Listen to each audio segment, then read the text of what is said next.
Hey guys, my name is Mohit Prajapati. Welcome back to my channel banking direction. So दोस्तों, काफ़ी बच्चे कह रहे थे कि उनको एक आरबीआई असिस्टेंट के लिए 15 डेज और 10 डेज का प्लान चाहिए, स्टडी प्लान। सो देखो, 15 और 10 जो लास्ट के हमारे डेज होते हैं ना, उनमें हमने बहुत अच्छे फोकस तरीके से और रेगुलर तरीके से वर्क करना होता है। एक प्रॉपर तरीका, मतलब एक सब्जेक्ट को सटीक टाइम देना और मॉक टेस्ट सटीक तरीके से लगाना और मॉक टेस्ट का एनालिसिस करना, वो बहुत इंपॉर्टेंट रहता है। तो आज मैं आपको 15 डेज का ये प्लान दे रहा हूँ। बिल्कुल आप इस तरीके से वर्क करोगे, आपकी बहुत ज़्यादा मतलब आपके मार्क्स भी आराम से इंक्रीज हो जाएंगे और कॉन्फिडेंस भी बढ़ जाएगा।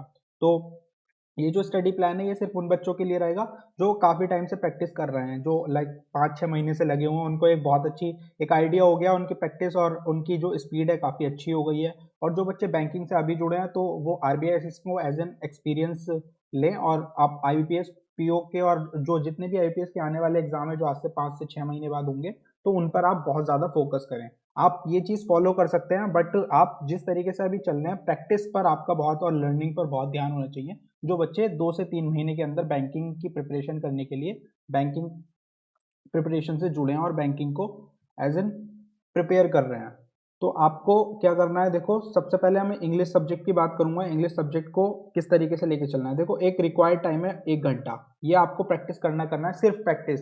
मॉक टेस्ट से हटना नहीं है। मॉक टेस्ट से अलग है ये सारी चीजें, प्रैक्टिस अलग होगी, मॉक टेस्ट अलग होगा। तो मॉक टेस्ट को एज अ प्रैक्टिस मत लेना बिल्कुल भी। तो देखो, 1 आवर इंग्लिश की प्रैक्टिस करनी है आपको। 1 आवर इंग्लिश, ये देखो 1 आवर आप कब कैसे लगेगा आपको 1 आवर।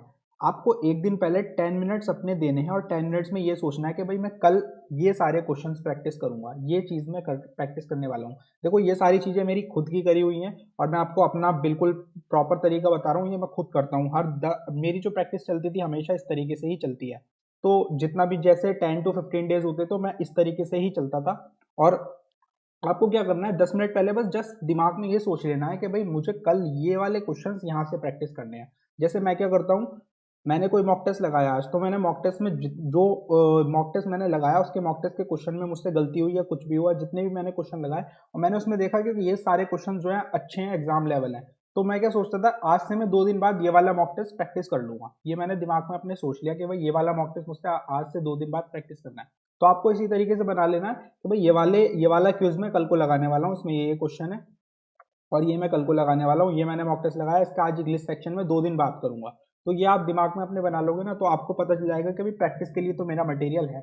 और आपको तभी टाइम बहुत कम लगेगा। लेकिन आप प्रैक्टिस करने के टाइम पर ही सोचोगे ना, यार मैं कहाँ कहाँ से प्रैक्टिस करूँ, मैं ये पैराजम्बल अब कहाँ ढूंढूं, ये सेंटेंस रीअरेंजमेंट कहाँ ढूंढूं, तो आपका बहुत टाइम वेस्ट होगा। आप फोकस तरीके से काम नहीं कर पाओगे। हमें क्वेश्चंस एकदम हमारे सामने होने चाहिए और बस हमारे दिमाग में ये होना चाहिए, आप मुझे फटाफट 1 घंटे तक प्रैक्टिस करनी है। इसे कहते हैं प्रैक्टिस। और आपको ये चीज़ तभी होगी जब आप एक दिन पहले अपने 10 मिनट लगाओगे और अपना जो मटेरियल है वो डिसाइड कर लोगे। तो देखो, प्रैक्टिस में आपको क्या करना है, ऑलवेज एक आरसी आपको करना है, 1 आरसी आपको करना है, पैराजंबल करना है, इसका भी एक सेट होना चाहिए, सेंटेंस रीअरेंजमेंट आपको करने हैं, फिलर्स आपको करने हैं, और फ्रेजल वर्ब और रिप्लेसमेंट ये दोनों आपको हमेशा करनी है, वर्ड स्वैप, मिसस्पेल्ड और एरर डिटेक्शन। तो एरर डिटेक्शन के जो ये सारे टॉपिक्स हैं ना, ये ऐसे टॉपिक्स हैं, इनके बाहर आपको कुछ मिलेगा ही नहीं प्रीलिम्स एग्जाम के अंदर। तो देखो, एरर डिटेक्शन हमेशा आपको 10 करने हैं। 10 डेली के एरर डिटेक्शन होने चाहिए। मिसस्पेल्ड वर्ड जैसे 5 कर लो और वर्ड स्वैप भी आपके 5 हो गए। तो इनके 5-5 लेके चलो आप, 5-5 क्वेश्चन। जैसे फ्रेजल वर्ब हो गई तो इनके 5-5 क्वेश्चन। अब देखो, आपको जो डेली करने वाले टॉपिक हैं, तो डेली इंपॉर्टेंट करने वाले टॉपिक में स्टार मार्क कर रहा हूँ उन पे। देखो, एक तो ये है, ये सारे जिन पे मैं स्टार मार्क कर रहा हूँ ना, ये हैं डेली करने वाले टॉपिक। अब इन वाले जो टॉपिक है ना, ये फ्रेजल वर्ब, वर्ड स्वैप और मिसस्पेल्ड, इनको आप चलाओ ऑल्टरनेट। जैसे आपने क्या करा, आज आपने मिसस्पेल्ड कर लिया, सही है, आप कल मिसस्पेल्ड छोड़ दो। आज आप क्या कर लो, कल जैसे आप कल इंग्लिश एक दिन आपने मिसस्पेल्ड कर लिया, इन सारे टॉपिक को डेली प्रैक्टिस करने के बाद आपने मिसस्पेल्ड करा।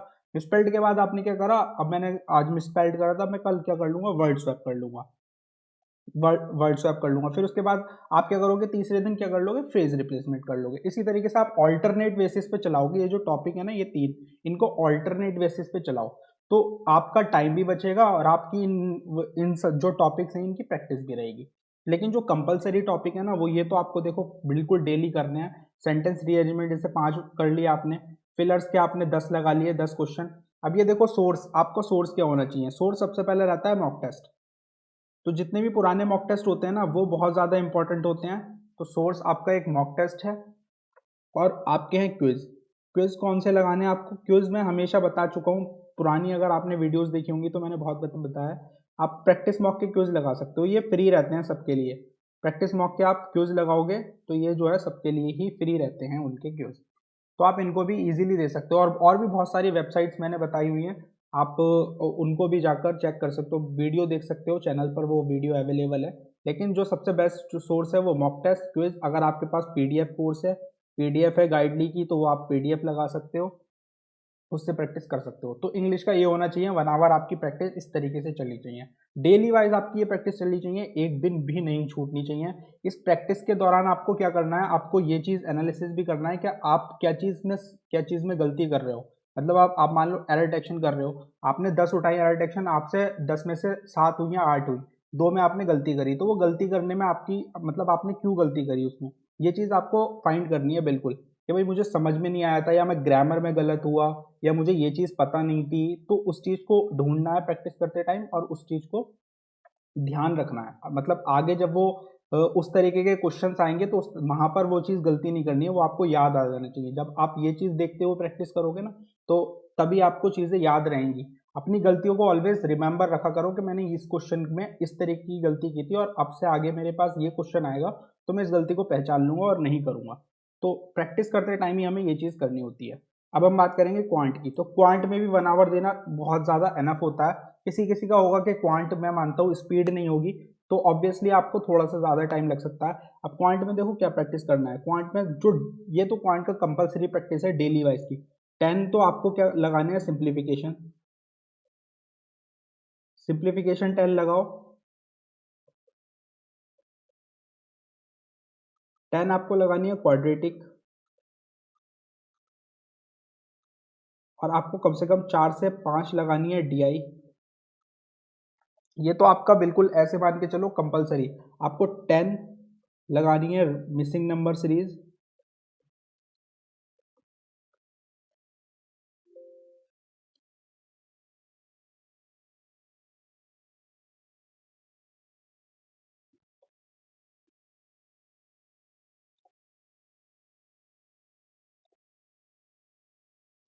सो देखो 10 आपको लगानी है मिसिंग नंबर सीरीज।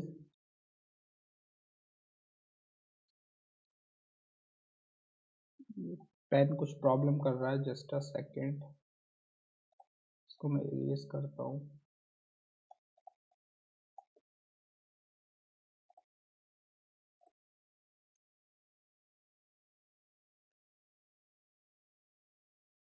टेन आपको लगानी है रॉन्ग नंबर सीरीज। तो ये आपका डेली वाइज का होना ही बिल्कुल, आप कंपलसरी प्रैक्टिस करनी है। ये इसकी सोर्स कहाँ से होगी, देखो इसका सबसे प्यारा सोर्स रहता है क्विज। तो मैं कैसे प्रैक्टिस करता था, मैं करता था क्विज से प्रैक्टिस, मैं लगाता था प्रैक्टिस मॉक के क्विज। ऑलवेज आपको प्रैक्टिस मॉक के क्विज हमेशा फायदे देंगे, बहुत रिक्वायर्ड लेवल का क्विज होते हैं उनके। डेली वाइज आपको क्विज मिल जाएंगे, क्विज सेक्शन में जब आप आओगे उनकी ऐप डाउनलोड कर सकते हो, या फिर आपने सब्सक्रिप्शन ले रखा है तो सब्सक्रिप्शन में आप जब वेब पे जाओगे प्रैक्टिस मॉक सर्च करोगे, वहाँ पर भी आपको आप लैपी पे वगैरह लैपी पे लगा सकते हो, फ़ोन पे भी लगा सकते हो आराम से। तो मैं फ़ोन पे भी लगा लिया करता था, कभी कभी लैपटॉप पे भी लगा लिया करता था। तो ये सारे कंपलसरी टॉपिक है जो आपको करने हैं। फिर आपको देखो जो अर्थमेटिक लेके चलना है, उसके हमेशा अर्थमेटिक के 5 to 6 क्वेश्चन डेली प्रैक्टिस करो, 5 to 6 क्वेश्चन डेली। और ये 6 क्वेश्चन होने चाहिए मिसलीनियस, आप ऐसा नहीं है कोई टॉपिक के लगाओ, आप 5 से 6 क्वेश्चन मिसलीनियस लगाओ। मान लो आपने एक मॉक टेस्ट प्रैक्टिस करा, उस मॉक टेस्ट के अंदर 10 मिसलीनियस थे, 10 जो थे वो अर्थमेटिक था, 10 क्वेश्चन क्या थे, अर्थमेटिक के क्वेश्चन थे।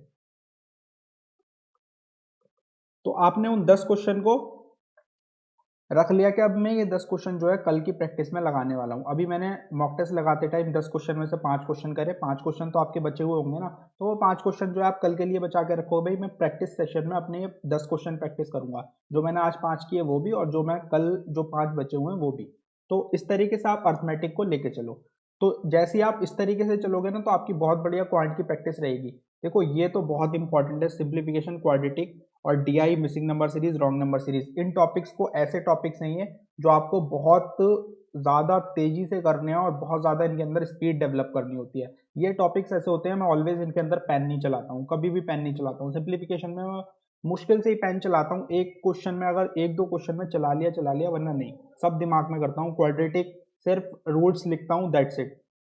मिसिंग नंबर सीरीज में डिफरेंस निकालना होता है, बस सीरीज को देखते जाओ और डिफरेंस देखते जाओ और क्या आ रहा है, बस दो तीन डिफरेंस निकालने होते हैं, अगला टर्म खुद ही पता चल जाता है कि क्या सही है, क्या आएगा या फिर क्या उसमें गलत है, तो खुद ही पता चल जाता है जब आप डिफरेंस निकाले। तो डिफरेंस निकालना is very important missing number series के अंदर। जितना आप तरीके सीखोगे ना डिफरेंस निकालने के, जितना माइनस करने के प्लस करने के तरीके अपने सीखोगे कि किस तरीके से नंबर्स को प्लस और माइनस करने का सही तरीका क्या होता है, उस तरीके से चलोगे तो तभी आपको मिसिंग नंबर सीरीज और रॉन्ग नंबर सीरीज में आप स्पीड पकड़ पाओगे। तो उनका यही फंडा है बस कि आपको डिफरेंस निकालना, प्लस माइनस करना नंबर्स में अच्छे से आना चाहिए। डिफिकल्ट से नंबर भी, जैसे 489 माइनस 262 आपको करना है, तो वो एक बड़ा सा अजीब सा नंबर्स दिखते हैं दोनों ही, कि उनका डिफरेंस किस तरीके से निकाला जाएगा, तो आप थोड़े से वहां पर अटक जाओगे। तो ऐसे नंबर्स के डिफरेंस को तेजी से निकालना आना चाहिए। तो बस आपका क्वांट में यही है, इसके अलावा आपको कुछ मिलेगा ही नहीं, सिर्फ यही मिलेगा। यहीं पर आपने स्पीड डेवलप कर ली इन टॉपिक्स के अंदर, 4 टॉपिक्स के अंदर,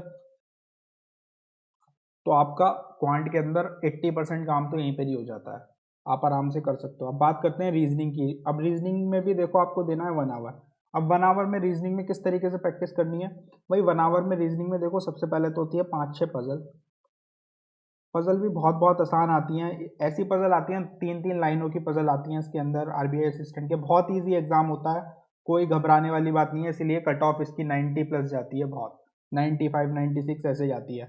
तो आपको हमेशा याद रखना है पजल के अंदर बहुत स्पीड डेवलप करनी पड़ेगी आपको, क्योंकि पजल आपको मैक्सिमम क्वेश्चन जो मिलेंगे वो पजल के ही मिलेंगे।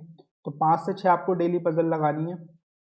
पजल और सीटिंग अरेंजमेंट दोनों ही होगा, तो आपको पजल भी लगानी है, सीटिंग अरेंजमेंट, जैसे आपने 2-3 पजल लगा ली, 2-3 सीटिंग अरेंजमेंट लगा ली, इस तरीके से आपने करना है।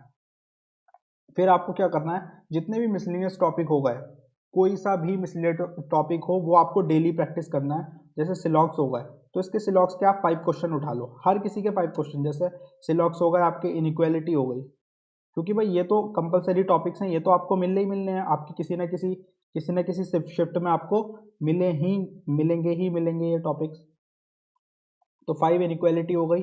फिर आपका हो गया कोडिंग डिकोडिंग, जो ओल्ड पैटर्न कोडिंग डिकोडिंग होती है, 5 क्वेश्चन उस 5 मतलब एक सेट ले लो, एक सेट में 5 क्वेश्चन होते हैं, तो आप एक सेट ले लो कोडिंग डिकोडिंग।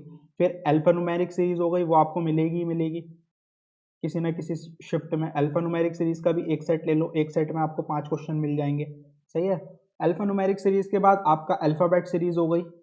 तो अल्फाबेट सीरीज ये सब दोस्तों अलग अलग होती हैं, इनको कंफ्यूज मत कर लेना। तो इसका भी एक सेट ले लो, एक सेट से मतलब है मेरा 5 क्वेश्चन, तो एक सेट में आप कंफ्यूज मत होना, अल्फाबेट हो गया। फिर जो थोड़े बहुत मिसलिनियस आते हैं एक एक नंबर वाले, वो भी आपको प्रैक्टिस करने होंगे। देखो जो जो निकालने के लिए आते हैं, जैसे आपको पता है जो आते हैं वर्ड्स में कितने वर्ड्स हैं, ये निकालने के लिए आते हैं कि 2 लेटर के बीच में कितने वर्ड्स हैं, नंबर ऑफ पेयर्स निकालने के लिए आते हैं, ये सब ऐसे ऐसे क्वेश्चंस आपको करने हैं ज़रूर।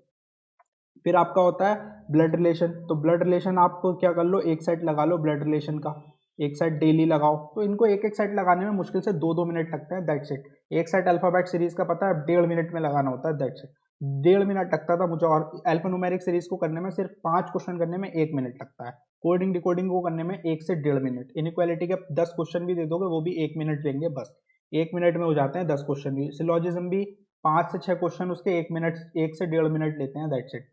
तो बहुत मतलब ये अगर करने भी बैठेगा ना इंसान, आपको समय सिर्फ पजल में लगता है, और ये सब तो ना सारा जितना भी मैंने मिसलेनियस बताया ये सिर्फ 10 से 15 मिनट का काम होता है। 10 से 15 मिनट के अंदर में प्रैक्टिस कर लिया करता था, बट तभी प्रैक्टिस कर पाओगे जब आप क्या कर लोगे, मटेरियल को एक दिन पहले डिसाइड कर लोगे कि आपको ये चीज़ यहाँ से प्रैक्टिस करनी है। तो एक साइड ब्लड रिलेशन हो गया, और भी टॉपिक्स जो बचते हैं वो भी आप रख सकते हो। ऑर्डर एंड रैंकिंग आप ले सकते हो, ऑर्डर एंड रैंकिंग बहुत ज़्यादा इंपॉर्टेंट है, तो ये आता ही आता है, तो एक सेट इसका लगा लो। तो इस तरीके से अब देखो ये सारे ही कंपलसरी टॉपिक हैं, इनमें कोई सा भी टॉपिक आपका डेली ऐसा नहीं होना चाहिए कि आप छोड़ो। तो ये सारे ही टॉपिक आप लो, एक एक सेट आप लगाओ, डेली इसी तरीके से चलना चाहिए आपका एक एक सेट। फिर देखना डे वाइज आपकी स्पीड इतनी ज़्यादा इंक्रीज हो जाएगी और गलती होना कम हो जाएगी, क्योंकि आप फिर क्या करोगे, दिमाग में इन चीज़ों को कर रहे होगे। सिलॉजिज्म में बस आपको क्या करना है, ग्राफ ही तो वो वेन डायग्राम ही तो बनाना होता है, फटाफट पढ़ा वेन डायग्राम बनाया सॉल्यूशन आ गया। इनइक्वालिटी तो दिमाग में ही हो जाती है, बस ये ऐसी इनइक्वालिटी होती है। कोडिंग डिकोडिंग में भी कुछ बच्चे लिख के कर लेते हैं, कुछ नहीं करते हैं। अल्फा न्यूमेरिक दिमाग में होती है, लिख के होती नहीं है। ऑर्डर रैंकिंग का आप लिख के ही बनाओगे, ब्लड रिलेशन भी आप लिख के ही करोगे, पेपर पर बनाओगे ही पढ़कर उसको।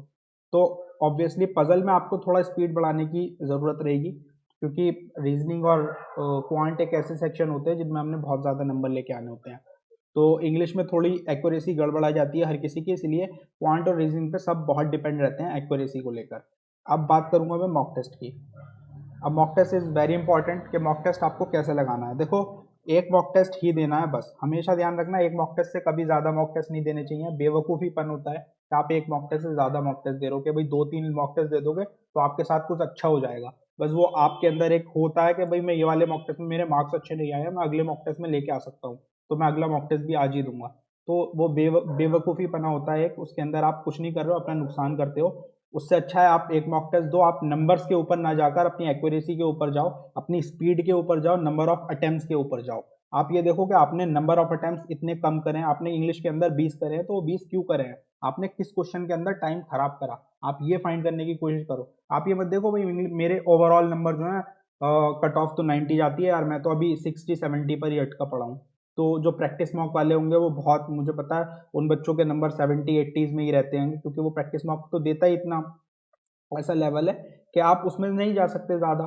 तो आप सोचते हो कि मैं तो बहुत ज़्यादा डीमोटिवेट हो जाऊंगा, अब मैं क्या करूंगा, मेरे तो मार्क्स ही नहीं आ रहे हैं। तो आप मार्क्स पे क्यों जाते हो पता नहीं, मैं कभी मार्क्स पे नहीं जाता था। मेरे मॉक टेस्ट में 30 भी आ रहे हैं ना, मैंने 30 भी अपने मॉक टेस्ट के मार्क्स शो किए हैं चैनल पर कि देखो मेरे 30 आ रहे हैं। अब ऐसा नहीं था मैं हमेशा ही ज़्यादा लेके आ रहा हूँ, मुझे कोई टेंशन नहीं रहती थी मेरे कितने मार्क्स आ रहे हैं। मैं हमेशा फोकस करता था कि मैं नंबर ऑफ अटेम्प्ट्स ज़्यादा कर पा रहा हूँ या नहीं कर पा रहा हूँ, और मैंने किस क्वेश्चन के अंदर ज़्यादा टाइम दिया है, जिसमें नहीं देना चाहिए था और मैंने दिया है, जिसमें मैं अटका हूँ और मैं उस पर अटका रहा हूँ काफ़ी टाइम तक। तो ऐसी चीज़ें मैं फाइंड करने की कोशिश करता था। तो एक मॉक टेस्ट आप लगाओ, कोशिश करना जो मॉक टेस्ट आप लगा रहे हो ना, जैसे आपने एक मॉक टेस्ट दिया, इसको प्लीज़ 2 डेज, आफ्टर 2 डेज क्या करोगे आप, प्रैक्टिस कर लो, इसी मॉक टेस्ट को प्रैक्टिस कर लो। जैसे आपने आज मैंने कोई मॉक टेस्ट दिया तो मैं परसों यही वाला मॉक टेस्ट क्या कर लूँगा, प्रैक्टिस कर लूँगा। तो ये बहुत ज़्यादा इंपॉर्टेंट रहेगा आपके लिए। आप इस तरीके से चलोगे तो आपने जो गलतियाँ करी है ना वो आपको बहुत जल्दी याद आ जाएंगी, क्योंकि जब आप प्रैक्टिस करोगे आपको याद आ जाएगा कि भाई मैंने लगाते समय ये गलतियाँ करी थी, मुझसे ये क्वेश्चन इसलिए नहीं हुआ था। तो आपको रिमाइंड रहेगी और चीज़ें याद रहेंगी कि भाई ऐसी गलती नहीं करनी है पेपर के अंदर। तो ये पूरी स्ट्रैटेजी थी दोस्तों, इस तरीके से आपको चलना है क्वांट रीजनिंग को लेकर। 1 आवर और 3 सब्जेक्ट के ये 4 आवर्स आपकी प्रैक्टिस हो गई लगभग होगा, इसमें आपको 5 आवर्स लग जाएंगे, क्योंकि ब्रेक भी ऑब्वियसली लेना होगा आपको। अब ऐसा मत सोचना मैं आपको रेगुलर प्रैक्टिस करने को बोल रहा हूँ, आप आराम से 10 से 15 मिनट का, 15 से 20 मिनट का ब्रेक ले सकते हो एक एक सब्जेक्ट की प्रैक्टिस में। तो आपको आराम से 5 आवर या 5 आवर 30 मिनट्स इतना समथिंग लग जाएगा तैयारी करने में अपनी। तो आप चल सकते हो उस तरीके से, पूरा आपको शेड्यूल मैंने प्रोवाइड कर दिया है। सो अगर वीडियो पसंद आए तो लाइक करना बिल्कुल, और चैनल को सब्सक्राइब नहीं किया तो प्लीज़ सब्सक्राइब करना दोस्तों। Thank you so much.